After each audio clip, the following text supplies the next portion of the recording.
tamilstar.com நேயர்கள் அனைவருக்கும் முதல் கண் வணக்கம். என் பேர் வீரா. ராஜதந்திரம் மார்ச் 13th ரிலீஸ் ஆக போகிற படம். இது என்னோட 2வது படம் நடுநிசி நாய்களுக்கு அப்புறம். இது படம் வந்து ஒரு கான் ஹைஸ்ட் ஃபில்ம். ஒரு ஆல் கிளாஸ் என்டர்டெய்னராக இருக்கும் நம்பி நாங்கள் இந்த படத்தை எடுத்திருக்கோம். என்னோட சேர்ந்து இந்த படத்தில் ரெஜினா கசாண்ட்ரா, அஜய் பிரசாத், தர்புகா சிவா, நரேன் சார், இளவரசு சார் எல்லோரும் நடிச்சிருக்காங்க. இந்த படத்தோட மியூசிக் டைரக்டர் ஜிவி பிரகாஷ்குமார். படத்தில் ஒரே பாட்டு, ஆனால் அந்த ஒரு பாட்டை ரொம்ப அழகாக இசையமைச்சு கொடுத்த ஜிவி பிரகாஷுக்கு என்னோட நன்றி. படத்தோட பேக்ரவுண்ட் ஸ்கோர் சந்தீப் சௌதான்ட்டு ஒரு ஹிந்தி மியூசிக் டைரக்டர். உங்கள் எல்லாருக்கும் பிடிக்கும்னு நம்பி இந்த படத்தை எடுத்திருக்கோம்.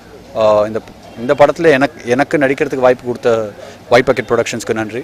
இந்த படத்தை இந்த ஸ்கேலில் ரிலீஸ் பண்ணி கொடுத்த ஃபாக்ஸ்டார் ஸ்டூடியோஸ்க்கு நன்றி. ஸோ நீங்கள் இந்த படத்தை ஒன்றும் பார்க்கலன்னா please go watch it in the theaters. Thank you.